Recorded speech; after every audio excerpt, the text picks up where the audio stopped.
হরে কৃষ্ণ। কেমন আছো বন্ধুরা? আশা করি সবাই খুব ভালো আছো। আজ আমি তোমাদের বলতে চলেছি ভাদ্র মাসে যেই সব জাতক জাতিকারা জন্মগ্রহণ করেছে তাদের ভাগ্যটা ঠিক কীরকম। একটু আপনার ভাগ্যটা পরীক্ষা করে নিন। আপনি যদি এই ভাদ্র মাসে জন্মগ্রহণ করে থাকেন তাহলে ভিডিওটি আপনার জন্য। স্কিপ না করে পুরো ভিডিওটি দেখতে থাকুন আর আপনার ভাগ্যটি ঠিক কীরকম একটু জেনে নিন। তো প্রথমে আমি জাতকের ভাগ্য কীরকম ঠিক কীরকম আমি সেটা বলবো। জাতক পুরুষ, তো এই মাসটি সিংহ রাশির মাস, মানে যেই জাতক এই ভাদ্র মাসে জন্মগ্রহণ করবে তার এই সিংহ রাশি, তার রাশিটা সিংহ রাশি। এই মাসের রবি সিংহ রাশিতে অবস্থান করে। এই মাসটাই সিংহ রাশির মাস। এই মাসে যাদের জন্ম সেই সব জাতক হয় তেজি স্বভাবের। এরা নিজেদের ওপর প্রচণ্ড আস্থা রাখে। অন্যের দ্বারা এরা কাজ গুছিয়ে নিতে বেশি পটু হয়। এদের জীবনে প্রকৃত বিশ্বাসী লোকের অভাব হয়। তার ফলে এরা জীবনে ক্ষতির সম্মুখীন হয়। এরা কিছুটা অহংকারী হয়। নিজের পরিশ্রম দ্বারা এরা অর্থ উপার্জন করে বড় হওয়ার চেষ্টা করে থাকে। বড় হওয়ার চেষ্টা করে থাকে। এদেরকে অনেকে ভুল বুঝে থাকেন। শত্রুরা ক্ষতি করার চেষ্টা করবে কিন্তু পারবে না। শত্রুরা মাথা নত করবে। এদের মধ্যে পুরুষত্ব ও গাম্ভীর্যতা থাকবে প্রচুর। এদের দ্বারা অনেক কাজ গুছিয়ে নিতে পারেন। স্ত্রীর সাহায্য এরা বেশি পাবে না ও তার দ্বারা সুখীও হবে না। নারীর দ্বারা এরা ক্ষতিগ্রস্ত হতে পারে। একটা বিষয় ভালো করে মনে রাখবেন, 7, 12, 17, 27 এবং 28 এই বছরগুলো ওদের ফাঁড়া আছে।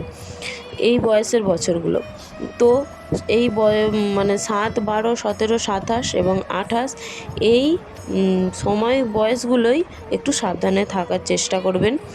আর এগুলো কেটে গেলে 70 থেকে 78 বয়স পর্যন্ত বাঁচবেন। এবার আসি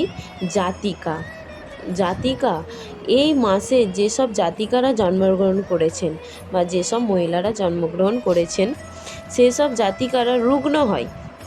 প্রায়ই এরা নানা রোগে ভোগে। এরা প্রেম করে বিয়ে করবে, মনের মতো স্বামীও পাবে। এরা স্বামীর ওপর এরা ভালোই প্রভাব বিস্তার করতে পারবে। তার জন্য শ্বশুর শাশুড়িও অন্যান্য আত্মীয়দের কাছে অপ্রিয় হবে। এদের ভাগ্য মধ্যম বলা যায়, খুব ভালোও না আবার খুব খারাপও না।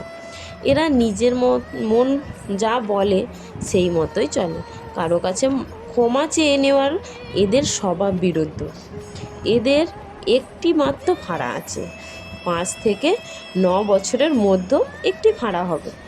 যাই হোক, একটা ফাঁড়া হবে। তো ওই 5-9 বছর কেটে গেলে, এটা থেকে উত্তীর্ণ হয়ে গেলে 65 থেকে 70 বছর পর্যন্ত এরা বাঁচবে। তো এই ছিল আমার জাতিকা মহিলাদের ভাগ্য ভাদ্র মাসে যারা জন্মগ্রহণ করেছেন। তো ভিডিওটি ভালো লাগলে অবশ্যই লাইক, কমেন্ট, শেয়ার এবং সাবস্ক্রাইব করতে ভুলবে না। যেসব জাতক জাতিকা বা যেসব পুরুষ এবং মহিলা এই মাসে জন্মগ্রহণ করেছেন তারা অবশ্যই আমাকে একটা কমেন্ট করে বলবেন। আমি আপনাদের একটি কমেন্টে আরও মোটিভেট হই অন্য ভিডিও বানানোর জন্য। একটি লাইক কমেন্টে সবারই খুব ভালো লাগে। সব ইউটিউবাররাই আশা করে একটি লাইক, একটি কমেন্ট। তো আমিও আশা করব অবশ্যই। তো একটি লাইক এবং একটি কমেন্ট করে যাবেন। কমেন্ট করতে কেউ ভুলবেন না।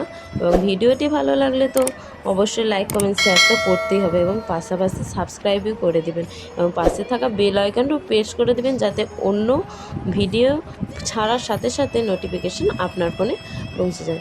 তো ভিডিওটি এই পর্যন্ত। ততক্ষণ সবাই সুস্থ থাকুন, ভালো থাকুন এবং মনে কোনো প্রশ্ন থাকলে আমাকে অবশ্যই প্রশ্ন করবেন, আমি অবশ্যই রিপ্লাই দেব। তো এই পর্যন্ত। হরে কৃষ্ণা, হরি বল, রাধে রাধে।